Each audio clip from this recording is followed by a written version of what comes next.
جلسہ فیضان غوث اعظم رضی اللہ تعالیٰ عنہ منایا جا رہا ہے۔ زیر اہتمام الگیلانی عالمی سوسائٹی حیدرآباد کی جانب سے آج کے ہمارے مہمان خصوصی حضرت العلامہ حافظ محمد حنیف قادری صاحب کامل الفقہ جامع نظامیہ کا خصوصی خطاب ہوگا۔ خطاب سے قبل حضرت قبلہ کی گلگوشی کی جائے گی، اس کے بعد حضرت کا خطاب ہوگا۔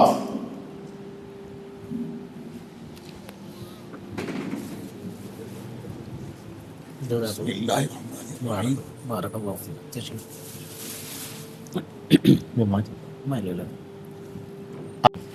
والصلاة والسلام على سید الانبیاء والمرسلین وعلى آلہ واصحابہ اجمعین وعلى من حبهم وتبعهم بإحسان إلى يوم الدین، اما بعد، اعوذ باللہ من الشیطان الرجیم، بسم اللہ الرحمن الرحیم۔ ان اللہ وملائکتہ یصلون علی النبی یا ایہا الذین آمنوا صلوا علیہ وسلموا تسلیما، اللہم صل علی سیدنا محمد وعلی آلہ وصحبہ افضل صلواتک وعدد معلوماتک وبارک وسلم۔ محترم و معزز عتیق صاحب، نگران محفل حاضہ و دیگر ذمہ داران حضرات، معزز سامعین، السلام علیکم ورحمۃ اللہ وبرکاتہ۔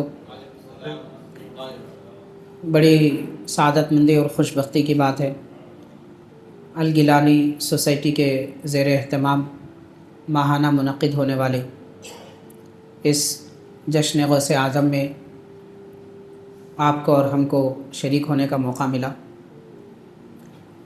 اور جیسا کہ آپ نے سماعت کیا کہ 417واں یہ جلسہ ہے اور محفل ہے۔ غور کیا جا سکتا ہے کہ حضور پیران پیر غوث اعظم دستگیر رضی اللہ تعالی عنہ کے شان و عظمت اور فضیلت اتنے کم عرصے میں اتنی زیادہ مرتبہ سننے کا اور سنانے کا یہ موقع اور یہ فضیلت الگیلانی سوسائٹی کے زیر اہتمام حاصل ہوئی ہے۔ اس سے عقیدتوں اور محبتوں کا بھی پتہ چلتا ہے کہ جو جس سے محبت رکھتا ہے ان کا ذکر زیادہ کرتا ہے۔ ام المؤمنین حضرت سیدتنا عائشہ صدیقہ رضی اللہ تعالی عنہا نے فرمایا، من احب شیئا اکثر ذکرہ، کہ جو جس سے محبت رکھتا ہے ان کا ذکر زیادہ کرتا ہے۔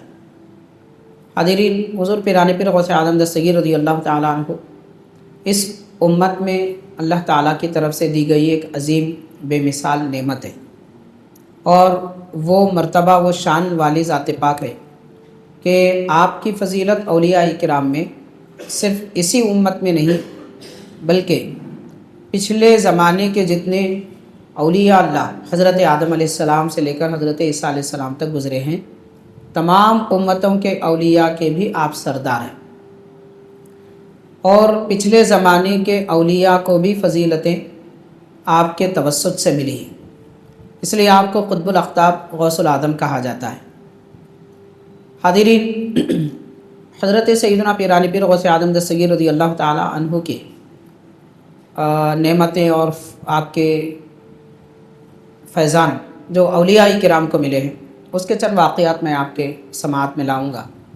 خاص کر حیدرآباد دکن میں ہم رہتے ہیں تو جامع نظامیہ کو تو اچھی طرح جانتے ہیں، اور ہر مومن کی دینی ذمہ داریوں میں سے ہے کہ وہ اہل سنت کے اس عظیم یونیورسٹی اور جامعہ کی قدردانی بھی کرے، اس کی اہمیت کو بھی جانے کہ اسی جامعہ کی وجہ سے الحمدللہ 1.5 صدی سے آج تک صرف حیدرآباد دکن ہی نہیں بلکہ سارے دکن میں اور ملک ہندوستان میں اسلام کی رونق اور دین کی رونق پھیلی ہوئی ہے۔ بانی جامع نظامیہ حضرت امام انوار اللہ فاروقی رحمۃ اللہ علیہ نے اپنی تصانیف میں جا بجا حضرت غوث پاک رضی اللہ تعالیٰ عنہ کا ذکر کیا ہے۔ ایک مقام پر آپ نے ارشاد فرمایا کہ حضرت غوث الثقلین رضی اللہ تعالیٰ عنہ کی روحانی سلطنت، معنوی سلطنت جیسے آپ کے زمانے میں تھی، آج بھی وہ سلطنت آپ کی باقی ہے۔ آپ غور کر سکتے ہیں کہ بیان کرنے والے کوئی مولوی صاحب نہیں ہیں اور بیان کرنے والے کوئی عام انسان بھی نہیں ہے، یہ روحانی مقام رکھنے والی شخصیت غوث پاک کے روحانی مقام کا ذکر کر رہے ہیں۔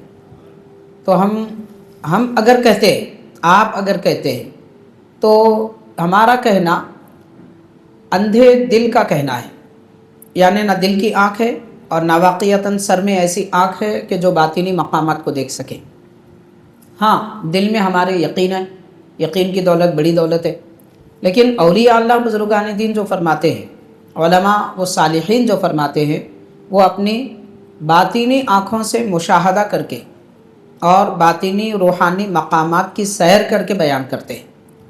تو حضرت شیخ الاسلام بانی جامع نظامیہ امام انوار اللہ فاروقی رحمۃ اللہ علیہ نے حضور پیران پیر غوث پاک رضی اللہ تعالی عنہ کی روحانی سلطنت کا مشاہدہ کیا، آپ کے روحانی مقامات کو دیکھا اور اس سے فیض لیا۔ اسی بنیاد پر آپ نے یہ فرمایا کہ حضرت غوث اعظم دستگیر رضی اللہ تعالیٰ عنہ کو روحانی مقام اور سلطنت اس زمانے میں جیسے حاصل تھی، آج بھی آپ کی سلطنت باقی ہے۔ حاضرین کرام، اور ایک واقعہ بھی حضرت پیران پیر غوث پاک رضی اللہ تعالیٰ عنہ کا حضرت شیخ الاسلام بانی جامع نظامیہ رحمۃ اللہ علیہ نے ذکر فرمایا ہے۔ ارشاد یہ فرمایا کہ ہمارے دکن میں جو عظیم دو بزرگ حضرات ہیں اولیاء اکرام، ان کا تذکرہ آپ نے لکھا ہے۔ ایک حضرت بابا شرف الدین رحمۃ اللہ علیہ، جن کا مزار مبارک پہاڑی شریف میں ہے، اور ایک بزرگ ہے ان کا مزار بھی پہاڑی میں ہے، حضرت سید میر محمود اولیاء رحمۃ اللہ علیہ، کشن باغ کی پہاڑی کے نام سے مشہور ہے۔ یہ دو بزرگوں کا ذکر حضرت بانی جامع نظامیہ شیخ الاسلام رحمۃ اللہ علیہ نے اپنی کتاب مقاصد الاسلام کے حصہ ہشتم میں کیا ہے۔ آپ ارشاد فرماتے ایک تفصیلی واقعہ ہے، جس سے یعنی یہ پہلے یہ جملے حضرت نے لکھے، روحانی مقام حضرت غوث پاک کا کیا ہے یہ بیان فرمائے، اس کے بعد یہ واقعہ آپ نے نقل فرمایا کہ حضرت پیران پیر غوث پاک رضی اللہ تعالیٰ عنہ کا روحانی مقام کتنا بلند ہے اور آپ کی سلطنت آج بھی باقی ہے۔ حضرت آج سے 160 سال پہلے لکھ رہے ہیں۔ تو حاضرین، ارشاد فرمایا میرے ایک دوست ہیں اور ان کی صداقت پر مجھے اتنا یقین ہے کہ ان سے بڑھ کر پھر کسی پر یقین نہیں، یعنی سچائی پر وہ جو بیان کر رہے ہیں۔ حضرت کا یہ فرمانا اس بات کی دلیل ہے کہ وہ کہنے والے جنہوں نے یہ واقعہ بیان کیا وہ 100% حق ہے، سچ ہے۔ بیان کرنے والی شخصیت صداقت کا پیکر، اور جس کے بارے میں بیان فرما رہے ہیں ان کی صداقت کی بات، اس کی گواہی شہادت خود عطا فرما رہے ہیں۔ اس کے بعد فرماتے ہیں کہ میرے ایک دوست ہیں جن کی صداقت پر مجھے کامل یقین ہے، ان کے ایک بیٹے ہیں اور ان کی شادی ہوئی، تو نکاح کے بعد چند دن تک وہ بڑے پریشان رہے، ان کے بیٹے بھی پریشان رہے، میرے دوست بھی پریشان رہے۔ چند دنوں کے بعد جب مجھ سے ملاقات ہوئی، میں نے ان کی پریشانی دیکھ کر پوچھا کہ حال کیا ہے، کیوں پریشان نظر آ رہے ہیں؟ اور جو دولہا تھا، نوشا تھا، اس کے چہرے پر خوشیوں کی بجائے غم کے آثار نظر آ رہے ہیں۔ حضرت نے دریافت فرمایا تو آپ کے دوست نے یہ عرض کیا کہ دراصل جب سے شادی ہوئے میرا لڑکا پریشان ہے، اور جب بھی رات ہوتی ہے، رات جب بھی ہو جاتی ہے، اس کو پریشانی اور زیادہ ہو جاتی ہے کہ اس پر کسی کا سایہ ہو چکا ہے اور وہ بیمار ہوتا جا رہا ہے۔ اس کے بعد وہ فرماتے ہیں کہ میں نے اس کا علاج و معالجہ کرنے کی کوشش کی۔ غالباً حضرت شیخ الاسلام نے مشورہ دیا کہ آپ حضرت میر محمود اولیاء رحمۃ اللہ علیہ کے پاس جائیے، یعنی آپ کے مزار اقدس پر حاضری دیجیے۔ تو فرماتے ہیں جب ان کے حضرت کے دوست کے شہزادے کو وہاں لے جایا گیا تو ان پر دراصل ایک شیطان کا سایہ ہوا تھا۔ تو شیطان کا سایہ ہوا تھا، جب بھی وہ مزار پہ جاتے، حضرت لکھتے ہیں شیخ الاسلام کے کلمات ہیں، وہ ایسے ڈنڈوت کرتا ہے جیسے کہ کوئی غیر مسلم کسی اس کی عبادت خانے میں کرتا ہے، یعنی شیطان کے لیے جیسے وہ اپنی عقیدتیں پیش کرتے ہیں معاذ اللہ، ویسے وہ عقیدتیں پیش کر رہا ہے۔ ڈنڈوت کہنے کا مطلب یہ ہے کہ ہاتھ جوڑ کر زمین پہ لمبے گر جانا، پھر کھڑے ہو جانا، پھر گر جانا، چند قدم چل کر، اس طریقے سے جو کیا جاتا ہے وہ کر رہا ہے۔ حضرت فرماتے ہیں شیخ الاسلام رحمۃ اللہ علیہ کہ یہ تو خالص دینی گھرانے کا لڑکا تھا اور غیروں کی صحبت میں بھی اٹھنا بیٹھنا نہیں تھا، مگر یہ کیفیت دیکھ کر بڑا تعجب ہوا۔ اس کے بعد محضر قائم کیا گیا، یعنی ایک مجلس قائم کی گئی، اس میں حضرت میر محمود اولیاء رحمۃ اللہ علیہ تشریف لائے، اور حضرت کے دست مبارک میں مثل تھی۔ یہ آفسوں میں اس زمانے میں جو کلمات استعمال ہوتے تھے، جیسے آج کل فائل کہتے ہیں، تو اس زمانے میں مثل کہا جاتا تھا اس کو، تو ان کے پاس مثل تھی، اس میں سارے تفصیلات لکھے ہوئے تھے کہ یہ لڑکا کون ہے، اس سے کہاں شادی ہوئی، کیا معاملہ ہے، کیس کیا ہے، یہ ساری تفصیلات اس میں لکھی ہوئی تھی۔ بہرحال حضرت میر محمود اولیاء رحمۃ اللہ علیہ نے پہلے اس کا جائزہ لیا، اور اس پر جو شخص سوار ہے وہ ایک شیطان تھا، تو وہ شیطان جو سوار ہے اس کو حاضر کر دیا گیا۔ پھر حضرت نے میر محمود اولیاء رحمۃ اللہ علیہ نے جب اس سے تاکید کی اس کو، اور فرمایا کہ تو اس کے پاس سے چلا جا، وہ کہنے لگا کہ میں آپ کے فرمانے پہ کیوں جاؤں، میں اتنا کمزور نہیں ہوں کہ آپ کے بتانے پہ جاؤں۔ تو حضرت میر محمود اولیاء رحمۃ اللہ علیہ نے اسے بارہا سمجھایا، کوششیں کی، مگر وہ نہیں مانا۔ تو حضرت نے اعلان کیا کہ یہ محضر پھر دوبارہ کل قائم کیا جائے گا۔ چنانچہ اگلے دن جب یہ محضر قائم کیا گیا، حضرت بانی جامع نظامیہ رحمۃ اللہ علیہ لکھتے ہیں کہ حضرت بابا شرف الدین رحمۃ اللہ علیہ اس میں تشریف لائے، اور حضرت میر محمود اولیاء رحمۃ اللہ علیہ تو اس میں موجود تھے کیونکہ کیس ان کے پاس تھا، اور حضرت سلطان ہند غریب نواز رضی اللہ تعالیٰ عنہ تشریف لائے۔ پھر اور ایک بزرگ کا نام لکھا ہے، ان کا نام بھی شرف الدین ہے، برہماوی کے نام سے لکھا ہے، شرف الدین برہماوی۔ یہ کون بزرگ ہے، کیا ہے، اس کی کچھ تفصیلات ہم کو حاصل نہ ہو سکی۔ بہرحال یہ 4 بزرگوں کا نام اس میں لکھا گیا۔ اب اس کے بعد حضرت غریب نواز رضی اللہ تعالیٰ عنہ نے اس کو تاکید کی، اور وہ ایسے تڑپنے لگا جیسے کہ کوئی بیمار تڑپتا ہے، اور ایسے ڈنڈوت کرنے لگا جیسے کوئی غیر مسلم کرتا ہے۔ پھر بتایا، حضرت لکھتے ہیں شیخ الاسلام رحمۃ اللہ علیہ کہ اس مسئلے کو حضرت پیران پیر غوث پاک رضی اللہ تعالیٰ عنہ کے دربار میں لایا گیا اسی محفل میں، یعنی حضرت پیران پیر غوث پاک رضی اللہ تعالیٰ عنہ کی توجہات آئی، اور حضرت پیران پیر رضی اللہ تعالیٰ عنہ کی توجہ کی وجہ سے وہ ایسے جکڑ دیا گیا جیسے کہ کسی کو زنجیر میں باندھا جاتا ہے۔ زنجیر میں باندھنے سے جیسے ہاتھ جکڑ جاتے ہیں، پاؤں جکڑ جاتے ہیں، وہ کیفیت اس آدمی کی ہوئی، دیکھنے والوں کو تو کچھ نظر نہیں آ رہا تھا۔ اس کے بعد حضرت پیران پیر غوث پاک رضی اللہ تعالیٰ عنہ نے حکم صادر فرمایا کہ اس کو 2 سال قید با مشقت کی سزا دی جائے، اور اس پر اتنے دینار و درہم نافذ کر دیے جائیں کہ یہ جیسے دنیا میں سزائیں قیدیوں کو سنائی جاتی ہیں، حضرت غوث پاک نے اس کو قید کر دیا، اور اس کو سزا بھی سنائی، اور جرمانہ بھی عائد کیا، پھر قید کی سزا بھی اس کو مقرر فرمائی۔ اس کے بعد حضرت شیخ الاسلام نے فرمایا، اس فیصلے کے بعد وہ لڑکا آپ کے دوست کا بالکل حشاش بچاش رہنے لگا۔ تو حضرت نے شیخ الاسلام نے لکھا ہے کہ حضرت پیران پیر غوث پاک رضی اللہ تعالیٰ عنہ نے اس شیطان سے فرمایا کہ کیا تجھے نہیں معلوم کہ یہ کلمہ گو مسلمان ہیں، اور یہ شیطان کے لیے کچھ نہیں کرتے، جو عبادت کرتے ہیں اللہ کے لیے کرتے ہیں۔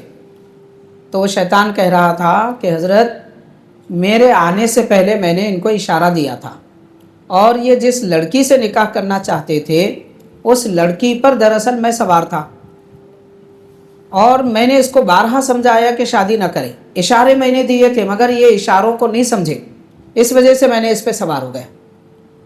تو حضرت غوث پاک رضی اللہ تعالیٰ عنہ نے فرمایا کہ اب تیری سزا یہ قید ہے، اور پھر تجھے یہ جرمانہ بھی دینا پڑے گا۔ یہ فرمانے کے بعد میں وہ شخص غائب ہو گیا، شیطان وہاں سے نکل گیا۔ یہ لکھنے کے بعد حضرت پیران پیر غوث پاک رضی اللہ تعالیٰ عنہ کا مقام و مرتبہ کیا ہے؟ حاضرین، حضرت صدر الشیوخ علامہ سید شاہ طاہر رضوی رحمۃ اللہ علیہ جامع نظامیہ کے بڑے شیخ گزرے ہیں، اور ماشاءاللہ پچھلے قریب 24 سال پہلے آپ کا ملک دکن پر اور حیدرآبادی مسلمانوں پر بڑا احسان رہا ہے۔ جب باطل فرقے سر اٹھا رہے تھے تو آپ نے حرف بحرف باطل فرقوں کا جواب دیا، اور عالی شان بڑے بڑے آپ نے جلسے کیے، اور تفسیر قرآن مجید ایک پارے کی تفسیر 10 سال تک کرتے رہے افضل گنج کی جامع مسجد میں۔ وہ عظیم شخصیت، آپ یہ واقعہ سناتے تھے حضرت شیخ الاسلام کا لکھا ہوا، اور اس کے بعد فرماتے تھے کہ اگر کسی کو جن آسیب وغیرہ کا خوف ہو تو وہ بسم اللہ علی نیت عبد القادر پڑھ لیا کرے۔ اور یہ پڑھتے ہوئے نیت حصار کی کر لے، انگلی کے اشارے سے اپنے اطراف میں حصار بنا لے، مطلب لکیر بنا لے۔ تو لکیر جب بنا لے گا تو وہ حصار کے اندر کوئی شیطان یا اس کی کوئی قوت داخل نہیں ہو سکتی۔ تو بسم اللہ علی نیت عبد القادر جیلانی رضی اللہ تعالی عنہ کے نام پر اللہ کا نام لے کر میں حصار بناتا ہوں، اپنی حفاظت کا حصار بناتا ہوں، یہ اس کا معنی نکلتا ہے۔ حاضرین، حضرت پیرانی پیر غوث پاک رضی اللہ تعالی عنہ کا فیضان اور برکتیں ہر زمانے میں ہر ایک اللہ کے ولی پر، علماء دین پر، صالحین پر رہی ہے۔ جو مانتے ہیں ان پر بھی کرم ہے، جو نہیں مانتے ان پر بھی کرم ہے۔ ایک بڑے بزرگ ہے حضرت سید شاہ طاہر قادری رحمۃ اللہ علیہ، لاؤبالی، ادھونی ایک شہر ہے رائلسیما کے علاقے میں، وہاں پر آپ کا مزار انور ہے، بڑے عظیم بزرگ ہے۔ تو حضرت کے متعلق لکھا جاتا ہے، حضرت شاہ طاہر قادری رحمۃ اللہ علیہ آپ لوگوں کو مرید بنایا کرتے تھے۔ جیسے بزرگان دین ہوتے ہیں، بیعت کرتے ہیں تو آپ ان کی بیعت لیتے تھے، ان کو وظائف دیتے تھے، ان کی تعلیم و تربیت فرماتے تھے، منازل سلوک طے کراتے تھے۔ لیکن آج کل بیعت کا معنی کچھ اور ہم نے سمجھ رکھا ہے، ہمارے پاس رسم و رواج ہے اور حقیقتوں سے ہم بہت دور ہو چکے ہیں۔ بیعت کا مطلب ہم یہ سمجھتے ہیں کسی کے ہاتھ پر ہاتھ دینا، ان سے وعدہ کرنا اور وہ کچھ پڑھا دیں، ہم پڑھ لیں اور پھول کا ہار پہن لیے، مٹھائی کھا لیے اور اس کے بعد ان کا جھوٹا پی لیے، بس مرید ہو گئے۔ حاضرین، مرید کرنے کے لیے ایک طریقہ ہے، ایک صرف طریقہ ہے، لیکن مریدی کیا ہوتی؟ حضور پیرانی پیر غوث پاک رضی اللہ تعالیٰ عنہ نے ارشاد فرمایا کہ مرید وہ ہوتا ہے جس کا منشا اللہ کی رضا، اس کی خوشنودی پانا ہوتا ہے، اس کو مرید کہتے ہیں۔ اب جیسے ہمارے پاس دنیا کی دولت پانا، یا پھر اپنے کاروبار کی ترقی ہونا، یا پھر لوگوں کے سامنے عزت اور شان و شوکت سے رہنا، اس قسم کے دنیاوی ارادے ہمارے پیش نظر ہوتے ہیں، یا پھر بعض لوگوں کے ناپاک ارادے ہوتے ہیں، اس لیے مرید بنتے ہیں کہ میں مرید بن کے ان کے پاس سے کچھ حاصل کر کے وہ فلاں کی دکان بٹھا دوں گا، اس کو خراب کر دوں گا، اس کو نیست و نابود کر دوں گا، اس کو ذلیل کر دوں گا، معاذ اللہ، استغفر اللہ۔ نہ یہ ارادے مسلمانوں کے ہو سکتے ہیں اور نہ ہی مریدی اس کو کہتے ہیں۔ مریدی کا معنی ہی رب کے طلبگار کو مرید کہتے ہیں، جو اپنے مولا، اپنے آقا کا طلبگار ہے، خالق کائنات کا طلبگار ہوتا ہے، اس کو مرید کہتے ہیں۔ خیر، تو حضرت شاہ طاہر قادری رحمۃ اللہ علیہ ارادت فرماتے تھے۔ اس زمانے میں بڑے بڑے اکابر اولیاء کرام تھے، ماشاءاللہ ان کی تصانیف بھی ہیں اس زمانے کے حضرات کی، اور ان کی دستخطیں ہیں۔ اس زمانے میں وہ جو فتوے جاری کرتے تھے، اس زمانے کے اکابر جو حضرات اس شہر میں تھے ادونی میں، جیسے ایک حضرت شیخ فرید صوفی رحمۃ اللہ علیہ، اور حضرت عبدالسلام رحمۃ اللہ علیہ ہیں، اور حضرت شاہ عبد القادر جگت گرو رحمۃ اللہ علیہ، ایسے بڑے بڑے اکابر اولیاء کرام تھے، سلسلہ چشتیہ، قادریہ وغیرہ کے۔ ان حضرات کو اعتراض ہوا حضرت شاہ طاہر قادری رحمۃ اللہ علیہ پر، اور اصول کے مطابق اعتراض ہونا بھی چاہیے۔ اصول یہ ہے کہ جب تک کہ کوئی خلافت نہ پائے وہ کسی کو مرید نہیں بنا سکتا، اور جن کے پاس خلافت نہیں ہے ان سے ارادت نہیں رکھ سکتے، ان کے مرید نہیں بن سکتے۔ خلافت شرط ہے، اور خلافت بھی ایسی ہونا کہ اس میں شجرہ متصل ہو، درمیان میں کوئی واسطہ ہٹا ہوا نہ ہو۔ کوئی درمیان میں نہیں ہے، کوئی دعویٰ کر رہا ہے میں فلاں سے 200 سال پہلے کے بزرگ سے ملا تھا، انہوں میرے کو خلافت دی ہے، یہ دین میں، شریعت میں چلنے والے اعمال نہیں ہیں، ان کا سلسلے سے کوئی تعلق نہیں ہے۔ ایسے معاملات کا متصل سند ہونا ضروری ہے خلافت کے لیے، مریدی کے لیے۔ تو خیر، ان بزرگوں نے اعتراض کیا کہ آپ کو اپنے والد محترم سے تو خلافت نہیں ہے، پھر آپ کس بنیاد پہ مرید بنا رہے؟ تو حضرت شاہ طاہر قادری رحمۃ اللہ علیہ ارشاد فرماتے ہیں کہ اگر میری خلافت کیا ہے آپ دیکھنا چاہتے ہیں تو میرے حجرے میں آ جائیے۔ اس زمانے کے بڑے اکابر علماء، اولیاء، صلحاء کا ایک ہجوم آپ کے حجرے میں آیا، اور آپ نے فرمایا کہ سب مراقبہ کرو۔ مراقبہ کیا ہوتا ہے؟ حاضرین، کسی خاص بات پر توجہ، اور ایسی توجہ کہ ذہن و فکر کسی کی طرف ہرگز نہ جائے، نہ گرمی کا احساس ہو، نہ سردی کا احساس ہو، بلکہ کسی کی آہٹ کا بھی احساس نہ ہو۔ اس کیفیت کے ساتھ توجہ کرنے کو مراقبہ کہتے ہیں۔ اب بات مراقبے کی آئی ہے تو میں عرض کروں گا، غالباً حضرت جنید بغدادی رحمۃ اللہ علیہ سے کسی نے پوچھا کہ حضرت مراقبہ کیسے کرنا چاہیے اور ہم کیسے سیکھیں مراقبہ کیا ہوتا ہے؟ تو آپ نے ارشاد فرمایا کہ کیا کبھی تم نے بلی کو دیکھا ہے؟ وہ کہنے لگے حضرت کئی مرتبہ دیکھے۔ تو فرمایا بلی جب چوہے کا شکار کرنا چاہتی ہے اس وقت بل کے پاس جو بیٹھ کر توجہ ایسی کرتی ہے کہ اس کے بال بھی کھڑے ہو جاتے ہیں، بلی کے چہرے پہ جو بال ہوتے ہیں وہ بال بھی کھڑے ہو جاتے ہیں، نرم نہیں ہوتے، تو وہ جیسے توجہ کے ساتھ بیٹھتی ہے اپنے شکار کے لیے، اس سے بڑھ کر توجہ کرنے کو مراقبہ کہتے ہیں۔ تو مراقبہ اگر سیکھنا ہے تو بلی سے سیکھو۔ یہ بزرگان دین کے باتیں بھی بڑی نرالی ہوتی ہیں۔ ایک بڑے بزرگ ہیں حضرت سلطان باہو رحمۃ اللہ علیہ، آپ نے اپنی کتاب میں لکھا ہے 10 اچھی عادتیں کتے میں ہیں، ایک مسلمان کو کتے سے وہ 10 عادتیں سیکھنی چاہیے۔ ان میں جو بہترین عادت ہے وہ اپنے مالک کا وفادار ہوتا ہے، اپنے مالک کا وفادار ہوتا ہے، اور کتا اپنے مالک کو نہیں بھونکتا، مالک پر بغاوت نہیں کرتا، اس کی آواز اس پر آواز نہیں اٹھاتا، دوسرے پر آواز اٹھاتا ہے۔ اور پھر فرمایا کتے کی یہ بھی خصلت ہے جب تک کہ اسے کھانا نہ دے وہ نہیں کھاتا، کسی کھانے والے کے برتن میں منہ نہیں ڈالتا، کھا کر کھانا علیحدہ رکھ دیا جائے تو منہ ڈالتا ہے، مطلب چھیننے کی عادت نہیں ہے کتے میں۔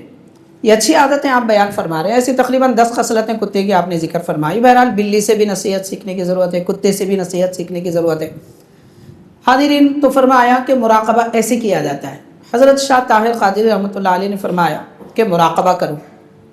سارے اولیاء کرام مراقبے میں تھے، سب نے دیکھا ایک ہی منظر، سلطان اولیاء قطب الاقطاب غوث اعظم حضرت سیدنا عبد القادر جیلانی غوث اعظم دستگیر رضی اللہ تعالیٰ عنہ تشریف لائے، اور حضرت شاہ طاہر قادری رحمۃ اللہ علیہ حضرت کی اولاد امجاد میں سے کرنول میں جو بڑے بزرگ ہیں حضرت سید شاہ عبد اللطیف لاہوری رحمۃ اللہ علیہ، ان کے شہزادے ہیں، چوتھے درجے کے، چوتھے آپ کے شہزادے ہیں۔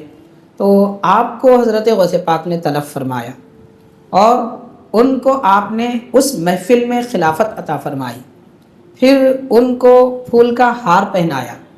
زمانہ قدیم میں طریقہ تھا کہ سندل میں ہاتھ لگا کر جو قمیص ہوتی یا پھر رومال ہوتا تو اس پہ ہاتھ مارتے تھے، یعنی خوشبو لگانے کا یہ بھی ایک طریقہ تھا۔ تو اس طرح سندل کا ہاتھ آپ نے ان کے رومال پہ مارا۔ اس کے بعد مراقبہ جب ختم ہوا، حضرت شاہ طاہر رحمۃ اللہ علیہ نے فرمایا اب بتائیے آپ حضرات نے کیا دیکھا؟ سب نے کہا کہ ہم سب نے ایک ہی منظر دیکھا، حضرت غوث پاک تشریف لائے اور آپ کو خلافت دی ہے۔ تو فرمایا حضرت شاہ طاہر رحمۃ اللہ علیہ نے کہ مجھے خلافت حضرت غوث اعظم سے پہلے ہی سے حاصل ہے، اب وہ منظر آپ کو دکھایا گیا ہے، اس لیے میں مرید بناتا ہوں۔ حاضرین، اب یہاں سوال پیدا ہوتا ہے کہ مرید بننے کے لیے یا خلافت کے لیے مرشد کا باحیات ہونا ضروری ہے۔ جو انتقال کر چکے ہیں ان سے خلافت نہیں لی جا سکتی، جو مزار ہے مزار سے فیض مل سکتا ہے مگر خلافت نہیں ملتی، مزار سے نعمت مل سکتی ہے خلافت نہیں ملتی۔ خلافت ملے تو بھی وہ دوسروں کے لیے دلیل نہیں بنتی، صرف ان کے لیے دلیل بن سکتی ہے، ان کے لیے اعزاز کی باتیں جس کو ملی، لیکن وہ کسی کو اس خلافت پر جو منقطع ہے، سلسلہ جس میں منقطع ہے، اس خلافت کی بنیاد پر وہ کسی کو مرید نہیں بنا سکتے۔ یہ اصول ہے، طریقت کے اصول میں بیان کر رہا ہوں، کوئی یہ نہ سمجھے یہ شریعت کی باتیں ہیں۔ اولیاء اللہ نے جو فرمایا، حقیقت تو یہ ہے کہ طریقت شریعت سے خلاف نہیں ہوتی، جو طریقت شریعت کے خلاف ہے وہ طریقت ہی نہیں ہے، شریعت کے موافق ہو تو ہی طریقت ہے۔ سب بزرگوں نے اولیاء کرام نے یہی تعلیم دی ہے۔ خیر، تو اب یہاں جو مسئلہ ہے، حضرت شاہ طاہر رحمۃ اللہ علیہ کو آپ نے جو خلافت عطا فرمائی وہ روحانی کیفیت تھی، پھر اس بنیاد پر آپ کیوں مرید بناتے تھے؟ تو حاضرین کرام، حضرت شاہ طاہر قادری رحمۃ اللہ علیہ جن کو مرید بناتے اپنی ارادت میں تو داخل فرماتے، پھر ساتھ میں فرماتے کہ میرے یہ شہزادے سے تم ارادت حاصل کرو، ان کے بھی مرید بن جاؤ۔ اور لیکن آپ نے اپنے شہزادے کو تاکید فرمائی تھی کہ ان کے تایا سے وہ خلافت حاصل کر لے، تو ان کے تایا سے ان کے شہزادوں کو خلافت تھی۔ اب آپ کے پاس جو حصول برکت کے لیے مرید بنتے تھے ان کو مرید بھی بناتے تھے، پھر اپنے شہزادے کے ہاتھ پر بھی بیعت کراتے تھے۔ تو مطلب اصول طریقت کو آپ نے فراموش نہیں کیا، تو طریقت کے اصول پہ بھی چلے، فضیلت کو بھی بیان فرمایا۔ بہرحال بیان کرنے کا مقصد یہ ہے کہ حضرت غوث پاک رضی اللہ تعالیٰ عنہ کا فیضان جیسے آپ کے زمانے میں عام تھا،